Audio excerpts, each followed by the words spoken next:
Oh, here. I discovered about a week ago when I was reading past interviews of Miyazaki endlessly. So, that's just Osamu Tezuka, is his signature phrase. He thinks of Tezuka, the great pioneer of manga, as his imaginary enemy. When someone says, "Why don't we develop the story like this?" he immediately snaps back, "That sounds like what Tezuka does, so no." Well, not that Tezuka would have really done what Miyazaki said. One of my favorite episodes is a discussion about what to do with the last scene of Nausicaa. In the last scene, we know a herd of Om run into Nausicaa, and she gets blown away by them and dies.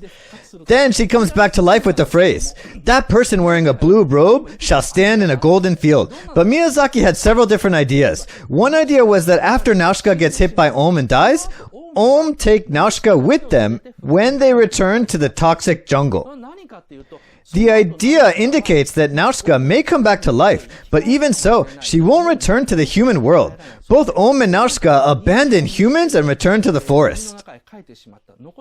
The remaining humans used to think they could survive as long as Om didn't attack them. But they now realize that the true hope was Nausicaa. This ending proposes a question of what happens to humans when they lose hope. Miyazaki told this version to Takahata and said, "Oh, that ending will do." And Miyazaki answered, "No, that sounds like Tezuka's idea. I mean, I also think it's a pretty good ending." But Miyazaki rejected that idea because for him, it was too Tezuka-ish. Another idea Miyazaki came up with was that Om become adult insects. Those Om in the movie are larvas. Yeah, they're actually giant caterpillars. So after that climax scene with Nausicaa, the Om backs crack open and huge wings come out. Then they fly away to space. So Om don't destroy humans. Instead, they abandon the Earth and move to a different planet. Then the Earth pretty much becomes a place without any god. It's kind of like waiting for Godot.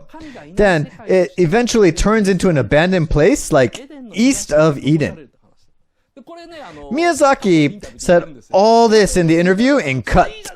But when the interview said, "Oh, that sounds like a great ending," he said, "No, it's not Miyazaki, it's what Tezuka would do." What I want to say here is that the part where he mentioned Tezuka is not that important. But it tells us how Miyazaki is a guy who isn't satisfied with normal ideas. He literally comes up with 50 to 60 ideas, but rejects 99% of them. He narrows them down until he goes, "This must be it." To do so, he refuses any ideas that are visually cool or appealing to the audience with no compromise. That's how much he refuses cheapness. So, back to where I was. That's why he never depicts eroticism as a cliche. But at the same time, he knows that excluding all erotic depictions is also nonsense. What he meant by "the movie did everything necessary" is that it's your fault for watching my movies and not understanding the eroticism because I did put it in there. But he thinks he's not stupid enough to visualize them in a straightforward way. So, what I wanted to talk about today is that people often say Laputa sends us a message to go back to nature, or that people cannot live apart from the land. But those are the lines spoken by the characters, not the themes. Those are all Tezuka stuff, which Miyazaki would refuse to do. Tezuka may have come up with ideas like, do humans really need technology? Humans should go back to nature. Technology needs to have the warmth of people, so the digital world is no good.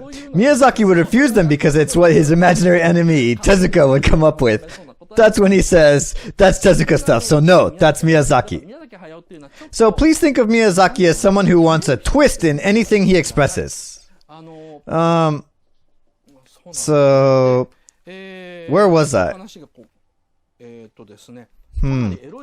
I was talking about how Laputa tries to depict very erotic things. For example, this is a scene where Pazu helps Sheeta who falls from the sky. This one. Sheeta is wearing plain clothes, and when she floats in the air, she is weightless. But when Pazu catches her, she suddenly becomes heavy. In other words, she becomes substantial. At this point, her breasts look pretty flat. They are drawn very small. They almost look like a wrinkle of her clothes. Maybe it's a bust line, or maybe not. You might wonder, so is that Miyazaki's taste? But that's not it. Next picture. This is a scene where Sheeta sends Pazu home and is in despair afterwards. Then she recites a spell which she learned from her mom. Save me and revive the eternal light. As soon as she does that, the Levystone on her chest starts sparkling. Because the Levystone is on the center of her chest, that's where the light illuminates. Sure, but then he intentionally drew in the shadow casting on the sides of her breasts to describe their volume. He did that intentionally because that's what he wanted to show. And he did it well. Because this is not a scene where eroticism comes in. We feel it's our fault for thinking something naughty from a scene like this. Miyazaki made us think like that intentionally. And